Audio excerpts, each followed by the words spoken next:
Many different types of pumps exist to assist fluid movement in a variety of systems. An external gear pump uses two gears rotating against each other to provide fluid movement. One gear is driven by a motor connected to a shaft.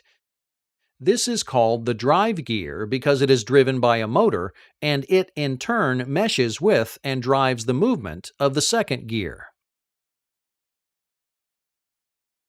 As the gears rotate away from each other and come out of mesh, they create an expanding volume on the inlet side of the pump.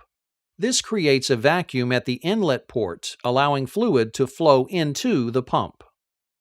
Then fluid flows into the cavities and is trapped by the gear teeth. As the gears rotate, a flow path is created around the outside of each one. Fluid trapped in the slots between teeth is carried around and discharged into the cavity with the outlet port. Meshing of the teeth in the center of the pump seals the outlet port from the inlet port. No fluid passes between the gears.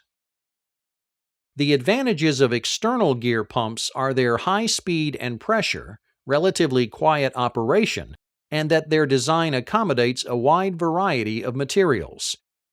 Disadvantages include bushings in the liquid area can become worn and that they have fixed end clearances. Internal gear pumps are exceptionally versatile. This type of pump has one inner gear which is inside a second outer gear. The inner gear has a shaft driven by a motor and has teeth that protrude outward. The outer gear has teeth that protrude inward toward the center of the pump.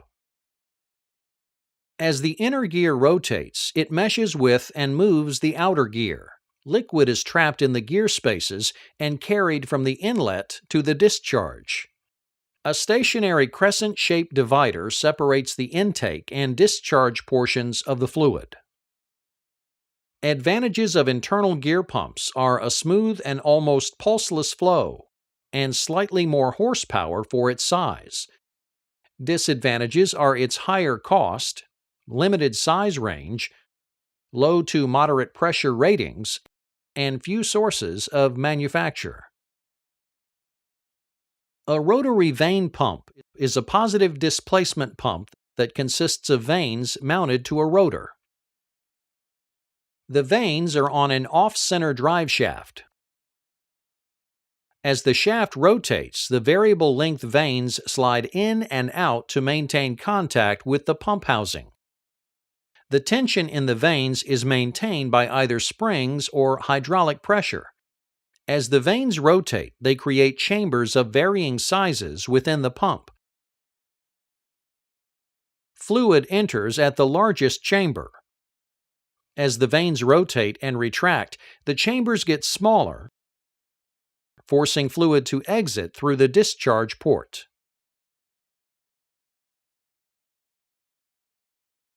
The advantages of vane pumps are that they can handle low viscosity fluids at relatively higher pressures, can dry run for short periods, and develop a good vacuum. Their disadvantages include complexity and their unsuitability for both high pressure and high viscosity fluids. Piston pumps come in many different forms. A swash plate is a device used to translate the motion of a rotate shaft into the reciprocating motion of a piston.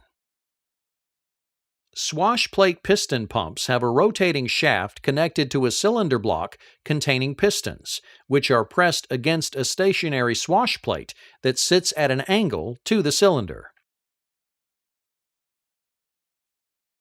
As the shaft rotates, the pistons move against the swash plate, causing them to reciprocate within the piston block.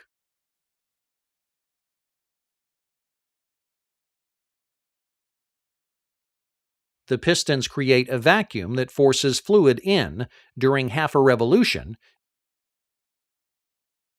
and expels fluid during the other half. On the intake stroke, a spring ensures the pistons pull back and maintain contact with the swash plate, causing fluid to fill the empty cavity left behind. On the discharge stroke, the angle of the swash plate forces the pistons back inside the piston block and discharges the fluid. The greater the slant on the swash plate, the further the pump pistons move and the more fluid they transfer. Piston pumps, in general, are manufactured with closer internal fits than other pumps. This means that internal slippage can be less so that they operate with reasonable efficiency at pressures both too high or too low for the operation of other pumps. Radial pumps are designed so the pistons stroke in a direction at right angles to the shaft.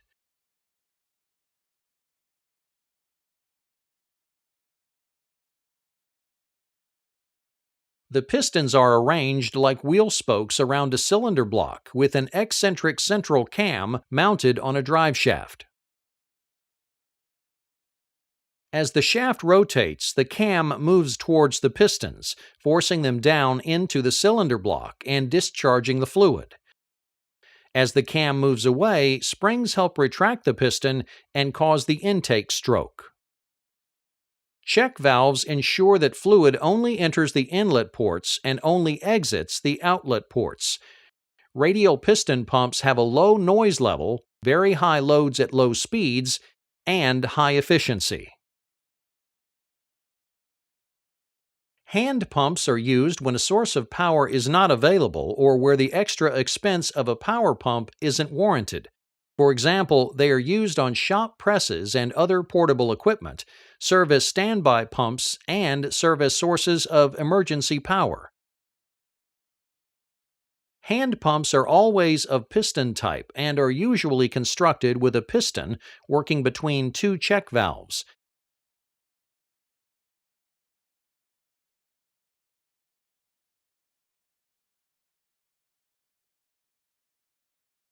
Double-acting hand pumps are more efficient, allowing fluid to both enter and discharge on both strokes of the piston. Moving the pump handle in either direction allows fluid to be drawn in from the reservoir and discharged via the outlet ports. Check valves in all locations prevent fluid backflow.